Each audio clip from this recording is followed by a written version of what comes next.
تو ہم نے یہ بات کہی تھی کہ ہم ایک ایسی پارٹی لا رہے ہیں جو ویلیو بیس پالیٹکس کرے گی، وہ ان سب کا وکلپ ہوگی، ایک ایڈیشن نہیں ہوگی، ایک اضافہ نہیں ہوگا۔ جی، پارٹی نے اپنے اصولوں سے کوئی کمپرومائز نہیں کیا پاور حاصل کرنے کے۔ آپ یہ کہہ سکتے ہیں کہ ہماری پارٹی کے اندر بڑی اکثریت مسلمانوں کی ہے، لیکن اس کا یہ مطلب نہیں ہے کہ ہماری پارٹی کے ایشوز بھی وہی ہیں جو صرف مسلمانوں کے۔ لیکن ویلفیئر پارٹی سب سے کمزور اگر کہیں ہے تو اتر پردیش، اکھلیش یادو سرکار بننے والی ہے، لیکن آپ دیکھ لیے کیا ہوا، ایسا نہیں ہو سکا۔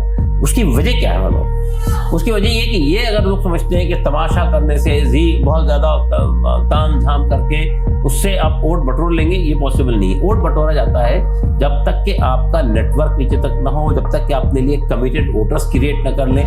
لیکن ہوا یہ کہ جب انہوں نے یہ ڈکلیئر کر دیا اپنی پارٹی میں کہ یہ سیٹ ہم ویلفیئر پارٹی کو دے رہے ہیں، تو ان پارٹی کے اندر ایک وسفوٹ ہو گیا اس جگہ پر، اور ان کو یہ لگا کہ یہ سیٹ کے چکر میں اور سیٹیں بھی نکل جائیں گی ہمارے پاس، تو پھر وہ مجبوراً انہوں نے وہ سیٹ بھی ہم کو نہیں دی کہ ہم نے آغاز میں 11 ریاستوں میں کام شروع نہیں کرنا چاہیے تھا۔ ٹھیک، ہمیں 2 یا 3 ریاستوں میں کام اگر شروع کرتے تو شاید ہم ان ریاستوں میں کچھ بڑا امپیکٹ ڈالنے میں کامیاب ہو سکتے۔ انشاءاللہ آپ آئندہ چند سالوں میں کچھ ریاستوں میں، مثال طور پر کرناٹک، راجستھان، مہاراشٹر اور بنگال، اس میں ہمارے ایم ایل اے دیکھیں گے۔ ٹھیک ہے۔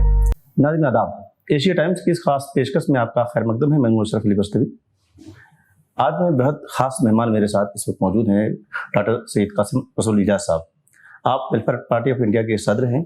میں آپ کو بتا دوں کہ آج سے کوئی 12 سال پہلے 18 اپریل 2011 کو ویلفیئر پارٹی آف انڈیا کا اعلان ہوا تھا ماؤ لنگر ہال میں۔ اس وقت میں وہاں موجود تھا اور میں نے پوری کارروائی کو رپورٹ بھی کیا تھا۔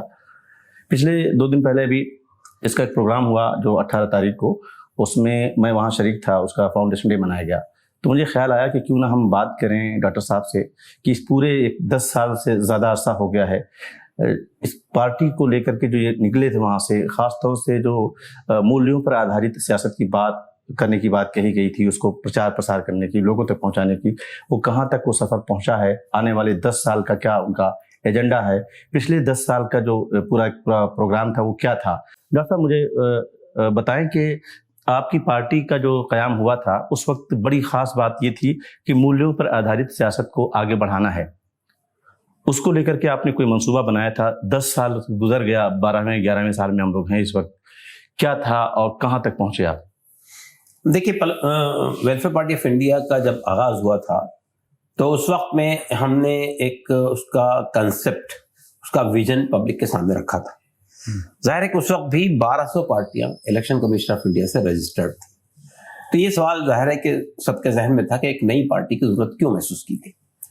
ہم نے یہ محسوس کیا تھا کہ اس وقت جتنی پولیٹیکل پارٹیز ہے وہ اس کے اندر ایک بڑی اکثریت کرمنل لوگوں کی ہے۔ دوسرا یہ کہ کرپشن ایک عام معمول بن گیا ہے کہ کوئی بھی پولیٹیکل پارٹی میدان میں آتی ہے، جیسے اس کو پاور میں آنے کا موقع ملتا ہے کرپشن شروع ہو جاتا ہے، ایون پاور سے پہلے شروع ہو جاتا ہے۔ تیسری بات ہم نے یہ محسوس کی کہ اپارچونزم یعنی موقع پرستی بھی یہ یعنی پولیٹیکل پارٹیز کی شریشت میں داخل ہو گئی۔ اور آخری بات یہ تھی کہ کمیونلزم بھی صلاحیت کر رہا ہے۔ تو ہم نے یہ بات کہی تھی کہ ہم ایک ایسی پارٹی لا رہے ہیں جو ویلیو بیس پالیٹکس کرے گی، وہ ان سب کا وکلپ ہوگی، ایک ایڈیشن نہیں ہوگی، ایک اضافہ نہیں ہوگا، وہ ان سب کا جو ہے ایک الٹرنیٹیو ہوگا، ایک متبادل ہوگا۔ ہم یہ کہہ سکتے ہیں کہ ان 11 سالوں میں پارٹی نے اپنے اصولوں سے کوئی کمپرومائز نہیں کیا پاور حاصل کرنے کے لیے۔ ہمارے سامنے ایسے آفر آئے تھے مختلف سیاسی پارٹیوں کی طرف سے، جس میں جو جیسا عام معمول ہے بہت سارے لوگوں کا کہ کینڈیڈیٹ کھڑے کر کے پیسہ گین کرنے کا، ایسے ہمارے سامنے بھی آفر آئے، لیکن ہم نے کہا کہ نہیں، یہ ہمارے اصولوں کے خلاف ہے۔ تو ایک بات ہم یہ کہنا چاہتے ہیں کہ ہم نے جو کنسپٹ پبلک کے سامنے رکھا تھا، اس کنسپٹ کے سلسلے میں آج بھی ہم یہ کہہ سکتے ہیں کہ کوئی پولیٹیکل پارٹی ہندوستان کے اندر ایسی موجود نہیں ہے جو اس طرح کے ویژن کے ساتھ میں آ رہی ہو۔ ہم نے یہ بات کہی تھی کہ یہ پارٹی یعنی ستا پریورتن کے لیے نہیں آئی ہے، بلکہ ویوستھا پریورتن کے لیے آئی ہے۔ جب ہم ویوستھا پریورتن کی بات کرتے ہیں تو ہمارا بنیادی سوال یہ ہوتا ہے کہ وہ کیا ویوستھا ہوگی جو ہم لانا چاہتے ہیں۔ تو ہم نے چند باتیں اس وقت میں اپنے کنسپٹ میں کہی تھی۔ پہلی بات ہم نے کہی تھی کہ ہم ایک ویلفیئر اسٹیٹ قائم کرنا چاہتے ہیں۔ ہندوستان کے اندر آج تک کے 70 سال میں بھی ہم ایک ایسی اسٹیٹ قائم کرنے میں کامیاب نہیں ہوئے ہندوستان میں جس میں ہر آدمی کے جو بنیادی ضرورتیں ہیں وہ پوری ہو رہی ہیں. ایک بڑی اکثریت جو ہے وہ تعلیم سے محروم ہے. اس سے بڑی اکثریت ایسے لوگوں پر مشتمل ہے جن کو 2 وقت کی روٹی نہیں مل پاتی ہے. ایک بڑی تعداد ایسے لوگوں کی جن کے سر پہ چھت نہیں ہے, وہ فٹ پاتھ پہ پیدا ہوتے ہیں, فٹ پاتھ پہ مر جاتے ہیں. تیسری بات یہ ہم نے کہی تھی کہ ہمارے ملک میں جو اکنامک پالیسیز بنائی جا رہی ہے وہ کارپوریٹ ورلڈ کو سامنے رکھ کر بنائی جا رہی ہے, عام آدمی کو سامنے رکھ کر نہیں بنائی جا رہی. درمیان میں کچھ کوششیں ہوئی تھی کہ عام آدمی پارٹی کے سوالات کو سامنے رکھ کر کچھ چیزیں طے کی جائے, لیکن کارپوریٹ کا اتنا بڑا غلبہ ہے, اور اب جو حکومت میں جو لوگ ہیں, بی جے پی جو پارٹی ہے, وہ تو پوری طرح سے کارپوریٹ کے سامنے بچھ گئی ہے, سرنڈر کر دیا ہم کہہ سکتے ہیں. تو ظاہر ہے کہ جب آپ کی اکنامک پالیسی ہی ایسی ہوگی جو کارپوریٹ اورینٹڈ ہوگی تو عام آدمی تو محرومیت میں اضافہ ہی ہوگا. یہی وجہ ہے کہ یونائٹڈ نیشن کا جو ادارہ ہے یونیسیف, اس کی حالیہ رپورٹ یہ بتا رہی ہے کہ دنیا کے 1/3 بھوکے ننگے لوگ بھارت میں رہتے ہیں. تیسری بات ہم نے یہ کہی تھی کہ ہم اس ملک میں جو ریسورسز ہیں جو ایکومولیٹ ہو گئے چند ہاتھوں کے اندر, ہم ان کو اس کو جو ہے اس کا ایکویٹیبل ڈسٹریبیوشن کریں گے, یعنی منصفانہ تقسیم کی جائے گی ریسورسز کی. تیسری بات ہم نے یہ کہی تھی کہ ہم ایک ایسا سماج بنانا چاہتے ہیں کہ ہمارے ملک کے اندر جو ڈیموکریسی ہے, یہ ایک اچھی بات ہے ہندوستان کے اندر, ہم یہ کہہ سکتے ہیں کہ ہر 5 سال میں الیکشن ہو جاتے ہیں, لیکن ڈیموکریسی کا مطلب صرف 5 سال میں الیکشن ہونے کا مطلب نہیں ہے. ڈیموکریسی ایک ایسا کنسپٹ ہے جو اس کے کچھ ویلیوز ہیں, آزادی ہے, مساوات ہے, جسٹس ہے, چاہے اکنامک جسٹس ہو, سوشل جسٹس ہو, پولیٹیکل جسٹس ہو, یا فیٹرنٹی ہے, جو ہمارے کانسٹیٹیوشن کے پریمبل میں جو باتیں کہی گئی ہے. افسوس کی بات یہ ہے کہ وہ جسٹس جسے کہتے ہیں انصاف, ہر آدمی کو انصاف حاصل ہو, یہ سچویشن نہیں ہے ہندوستان کے اندر. جس کے پاس پیسہ اس کو انصاف ملتا ہے, جس کو پیسہ نہیں اس کو انصاف نہیں ملتا ہے. یعنی ہمارا کانسٹیٹیوشن یہ کہتا ہے کہ ہندوستان کے ہر آدمی کو ایک ڈگنیٹی ملنی چاہیے اور اس کو ایکویلٹی ملنی چاہیے, مساوات ملنی چاہیے, لیکن ظاہر ہے کہ آج بھی مساوات نہیں ہے. اور ہمارا کانسٹیٹیوشن یہ کہتا ہے کہ جو ویجز ہیں, وہ جو لوگوں کے روزگار ہے اس میں ان کو جو منیمم ویجز ملنا چاہیے وہ اس کو بھی ہم نے سیٹل کر رکھا ہے, لیکن منیمم ویجز کہیں بھی پوری طرح سے لاگو نہیں ہو رہا ہے. اسی طرح ہم نے یہ کہا تھا کہ ہم ایک ایسا, یعنی دوسری بات ہے کہ ہم ڈیموکریسی کی جو بات کرتے ہیں تو ڈیموکریسی کا مطلب یہ ہوتا ہے کہ ایک غریب سے غریب آدمی کو بھی, ایک چھوٹی سے چھوٹی مائکروسکوپک مائنورٹی کو بھی اپنی بات پارلیمنٹ میں, اسمبلی میں پہنچانے کا موقع ہونا چاہیے. اس کے نمائندے اگر نہیں پہنچاتے تو اس کی بات سنی جانی چاہیے. پالیسی سازی کے وقت میں ہونا یہ چاہیے کہ جو اسٹیک ہولڈرز ہیں, جو مثال کے طور پہ آپ کسانوں سے متعلق پالیسی بنا رہے ہیں, آپ کسانوں سے پوچھئے کہ ہم یہ پالیسی بنا رہے ہیں, آپ اس کو آپ کے فائدے کے لیے ہے یا نہیں ہے. ابھی دیکھیں 3 فارمولا بنائے گئے تھے جی, لیکن پورے کسان اس کے خلاف کھڑے ہو گئے, حکومت کو واپس لینا پڑا. تو پالیسی سازی کے اندر بھی چاہے وہ ایجوکیشن ہو, چاہے ہیلتھ ہو, چاہے کسانوں سے متعلق معاملہ ہو, چاہے اربن معاملہ ہو, چاہے رورل معاملہ ہو, آپ اس اسٹیک ہولڈر کو جن سے متعلق پالیسی بنائی ہے ان سے آپ پوچھیے. ڈاکٹر صاحب مجھے اب یہ بتائیے کہ یہ بات تو صحیح ہے کہ آپ نے پورا جو بتایا کہ آپ کا یہ ایجنڈا تھا پورے پارٹی کو آگے بڑھانے کا, سماج کو لے کر چلنے کا, وہ جو پورا 10 سال کا جو دور گزرا اور لوگوں تک آپ پہنچے, ووٹرز تک پہنچے, جنتا تک پہنچے, جنتا کا سمرتھن زمین پر کتنا ملا, کیا نتیجے رہے؟ ٹھیک, یہ بات آپ نے صحیح ہے. دیکھیے اصل میں آج کل کے زمانے میں لوگ یہ نہیں دیکھتے کہ آپ کتنے یعنی ایسے اصول اور نظریات لے کر آ رہے ہیں جو عوام سے متعلق ہیں یا عوام کو فائدہ پہنچاتے ہیں, وہ یہ دیکھتے ہیں کہ آپ کو حاصل کیا ہوا, پبلک نے کیسا ریسپانس کیا. تو ہم یہ کہہ سکتے ہیں کہ دیکھیے پبلک کا ریسپانس بھی ہمیں دیکھیے ہمارے ساتھ 2 مسئلے تھے. ایک بات سمجھنے کی کوشش کیجیے, جو لوگ ہمارے ساتھ میں آئے تھے وہ ان کی بڑی اکثریت نان پولیٹیکل تھی, اس سے پہلے انہوں نے کسی پولیٹیکل پارٹی کے اندر کام نہیں کیا تھا. ہم نے اس کی کوشش یہ کی تھی کہ ایسے لوگوں کو اس لیے لیں کہ جو پالیٹکس میں جو لوگ ہیں وہ تو ان سب پالیٹکس سے متصف ہے جو میں نے بتائی آپ کو, کرمنل ہے, کمنل ہے, کرپٹ ہے, اپارچونسٹ ہے. تو ہمیں ایسے لوگ نہیں چاہیے تھے. تو ہمیں پہلے تو ان کو ٹرین کرنا تھا کہ پہلی بات یہ کہ ان کو یہ ٹرین کرنا تھا کہ پیپلز پالیٹکس کیا ہوتی ہے. دوسری بات یہ کہ جو لوگ سماج سے ایسے آئے تھے جن کا تھوڑا بہت تجربہ رہا کسی پولیٹیکل پارٹی کا, ان کو ویلیو بیسڈ پالیٹکس سمجھانی تھی. وہ دونوں کام میں ہم الحمدللہ کامیاب ہوئے. لیکن سر میں آپ کو میں بھی آپ کے سوال پہ آ رہا ہوں جی. اس کے بعد ہمارا دوسرا سوال یہ تھا کہ ہمیں الیکشن میں ہم نے پارٹیسپیٹ کیا, ٹھیک ہے, لوکل باڈی سے لے کر پارلیمنٹ کے الیکشن تک پارٹیسپیٹ کیا, ٹھیک ہے. ہم یہ کہہ سکتے ہیں کہ 10 سال کے اندر جو ہم کو ریسپانس ملا ہے وہ ویسا تو نہیں ہے کہ جو آپ کہیں کہ ہم پارلیمنٹ میں پہنچ گئے، اسمبلی میں پہنچ گئے، لیکن لوکل باڈیز کے اندر ہماری شروعات ہو گئی ہے. اس وقت میں کیرلا میں 65 سیٹیں ہم نے حاصل کی ہے لوکل باڈیز میں، جس میں کارپوریشن میں بھی ہے، پنچایت میں بھی ہے، ضلع پریشد میں بھی ہے. ہم نے 50 سیٹیں حاصل کی ہے کرناٹک میں، جس میں سے 5 سیٹیں کارپوریشن کی ہے اور 45 سیٹیں جو ہے وہ لوکل باڈیز کی ہے، چھوٹی یعنی پنچایت کی ہے. اسی طرح ہم نے مہاراشٹر میں، اسی طرح راجستھان میں اور اسی طرح بنگال میں بھی ہم نے الیکشن جیتے ہیں. پارلیمنٹ کے الیکشن میں بھی اور اسمبلی کے الیکشن میں بھی ایک سبسٹینشیل ووٹ ہم کو ملا ہے. اور یہ کہہ سکتے ہیں آپ کہ جو سفر اور پارٹیوں نے کیا ہے، چاہے بی جے پی کا سفر لے لیجیے آپ، 1952 میں بی جے پی بنی تھی، 84 تک صرف 2 سیٹیں تھی پارلیمنٹ کی.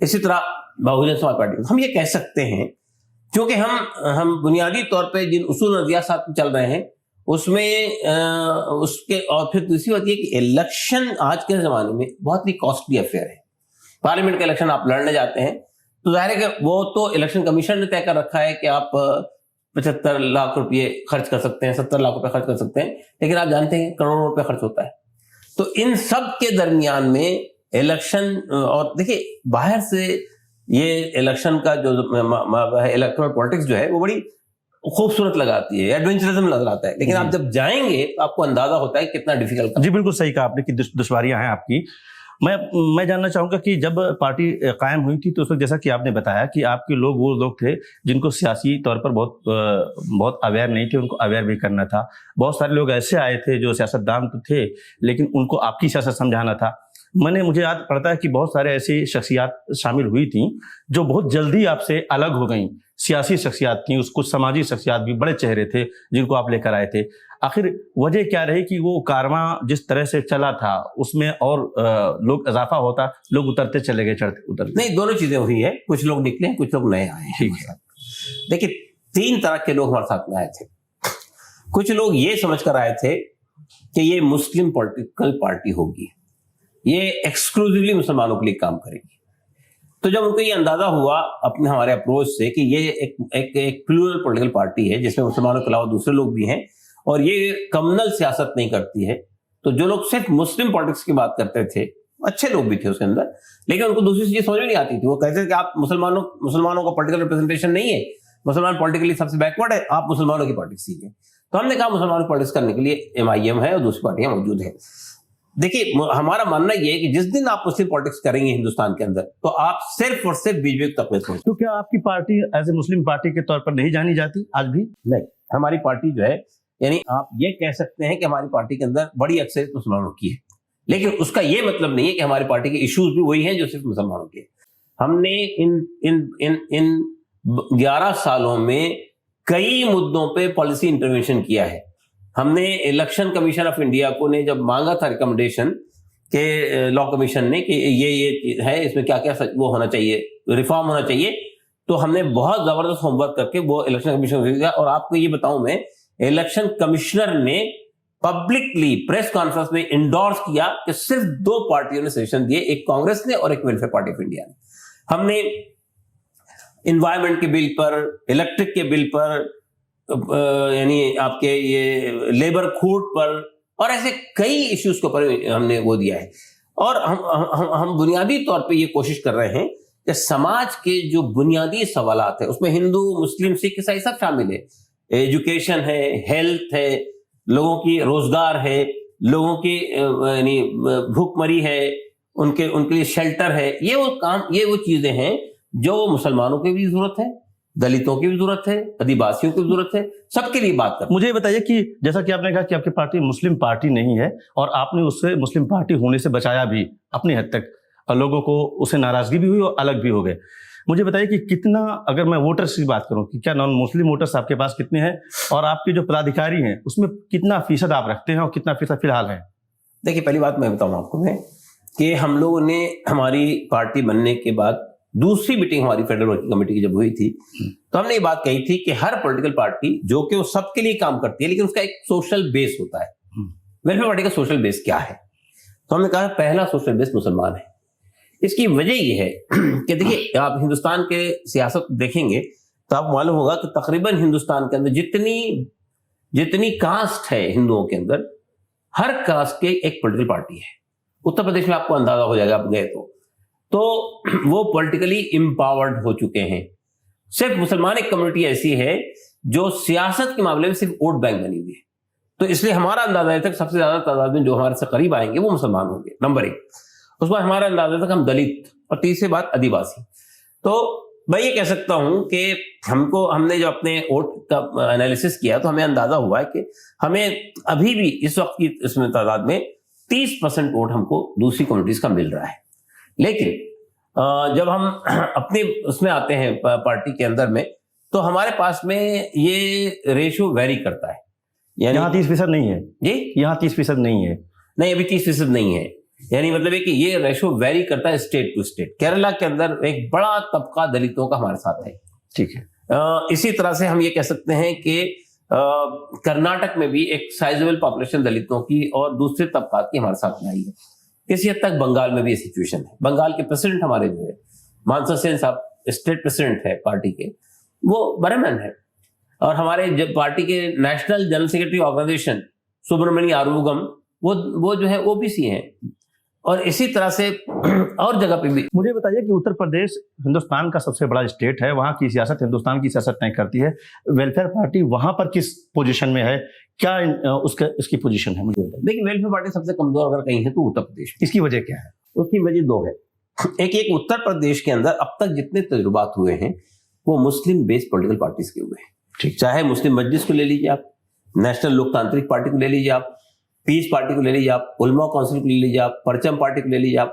یہ سب پارٹیاں وہ تھی جو مسلم بیس پولیٹیکل پارٹی تھی. جب ہم نے ایک نیا تجربہ شروع کیا تو ابھی وہاں کے لوگ مانوس نہیں تھے. نہیں، وہ جو آئیڈیا اب مسلم پارٹی کا جو آئیڈیا تھا ووٹ لینے کا، وہی آئیڈیا وہاں کے لوگوں کے مزاج کا حصہ بن گیا، جس کی وجہ سے آپ کا جو آئیڈیا ہے پلیورل انڈیا کو لے کر چلنے کا، سیاست کرنے کا، وہ وہاں کے لوگوں کو سوٹ نہیں کرتا، وہ سمجھ نہیں پاتے. ٹھیک. تو مگر میرا اندازہ یہ ہے کہ وہ صورتحال کل تک تھی. اچھا، یہ جو الیکشن ہوا ہے، اس الیکشن نے اس مت کو توڑ دیا. دیکھیے اور ہم سمجھتے ہیں کہ یہ بہت اچھا ہوا اتر پردیش کے لیے، اس لیے کہ MIM جس طاقت اور قوت کے ساتھ میں آئی تھی یہاں پہ. تو آپ نے پردیش ادھیش اپنا گھوشت کر دیا ہے وہاں پہ اتر پردیش میں؟ یہ جون میں ہم گھوشت کرنے جا رہے ہیں. اس سے پہلے دیکھیے ہم نے ابھی ہمارا یہ اگلے مہینے میں دورہ ہو رہا ہے پورے اتر پردیش کا، ویسٹ اور ایسٹ کا. اس کے بعد ہم نے 7 یا 8 جون کو لکھنؤ میں ہمارا کنونشن ہوگا، اور اس میں ہم یہ پورے پدادھیکاری وہاں طے کر دیں گے. اس وقت بھی وہاں پہ ہے لوگ. ہمارے جو نیشنل وائس پریزیڈنٹ ہے ترپاٹی جی، روی شنکر ترپاٹی، وہ وہیں کے رہنے والے ہیں، بلرام پور کے. اجیت سنگھ یادو، وہ پارٹی کے نیشنل سیکرٹری ہیں، وہ بدایون کے رہنے والے ہیں. اور بھی کئی لوگ ہیں اتر پردیش کے. تو ہمارا کہنا یہ ہے کہ ہم اتر پردیش میں اس جون کے اندر، آنے والے جون میں ہماری پوری ٹیم تیار ہو جائے گی انشاءاللہ. اچھا، دلی میں چونکہ آپ ہیں اور دلی میں بڑا اچھا موقع ہے کہ عام آدمی پارٹی ہے، BJP ہے، کانگریس ہے، تو ایک چوتھی پارٹی کے طور پر تو آپ یہاں پر بہت اچھا رول ادا کر سکتے ہیں. لیکن میں دیکھ پا رہا ہوں کہ تیسری پارٹی جو مسلم سیاست جو کرتی ہے وہ بہت زیادہ دکھائی دے رہی ہے، اور آپ بہت پہلے سے، آپ کی یونٹ یہاں موجود ہے، ان سے پہلے سے موجود ہے، لیکن آپ بہت زیادہ ایکٹیو نظر نہیں آتے. وجہ مسلمانوں کا مائنڈ سیٹ یہ ہے کہ وہ یعنی مسلم ایشوز پہ اگر آپ بات کرتے، مسلمانوں کے ایشوز کیا ہیں، ان ایشوز پر اگر فوکس کرتے ہیں تو مسلمانوں کا رویہ مختلف ہوتا ہے. تو وہ ایک ایشو ہے، تو وہ ایک مسئلہ ہے. لیکن یہ کہ ہماری پارٹی جو ہے یہاں پہ مسلسل کام کر رہی ہے، جنتر منتر میں پروگرام ہوتے ہیں، سب ہوتا ہے. اور آپ انشاءاللہ آنے والے جو کارپوریشن کے الیکشن ہوں گے اس میں آپ دیکھیں گے کہ اس بار ہماری پارٹی کئی جگہ سے اپنے کینڈیڈیٹ لا رہی ہے. آپ کو اندازہ نہیں ہے کہ کئی علاقوں کے اندر، دوسرے اس سائڈ کے علاقوں، شیو وہار میں اور کئی علاقوں کے اندر پارٹی کا نیٹ ورک اچھا خاصا بڑھ گیا ہے. تو انشاءاللہ آپ کو نتیجہ سامنے آئے. ابھی آپ نے جب گفتگو کی تو اس میں ایک بات کہی کہ BJP کی آپ نے مثال دی کہ ایک لمبے سمے تک صرف 2 سیٹیں وہ لاتی رہی، لیکن وہ کنسسٹنسلی کام کرتی رہی. مجھے بھی اچھی طرح یاد ہے، میں گاؤں میں ہوا کرتا تھا، 1-2 نام ایسے تھے جو ہمیں بچپن میں بتائے جاتے تھے کہ یہ فلاں پارٹی کو ووٹ کرتے ہیں، اور وہ ووٹ کرتے رہے تھے. مسلمانوں کی سیاست، مسلمانوں کے درمیان، یعنی مسلمان آپ کا سب سے بڑا ووٹر کا حصہ اگر ہے، جیسا کہ آپ مانتے ہیں اور کہتے ہیں، تو آپ کیسے سمجھا پانے میں کامیاب ہوں گے؟ آپ کی اپنا پارٹی کا پیشنس اتنا ہے کہ اتنی لمبی دوری طے کرنے کے لیے وہ خود کو تیار پاتی ہے، اور میدان میں لوگوں کو کنونس کرنے کے لیے کہ اس سیاست کے ساتھ وہ جڑیں. جیسا کہ ہم نے بچپن میں دیکھا کہ لوگ 2-2 4-4 لوگ بھی ووٹ کرتے رہے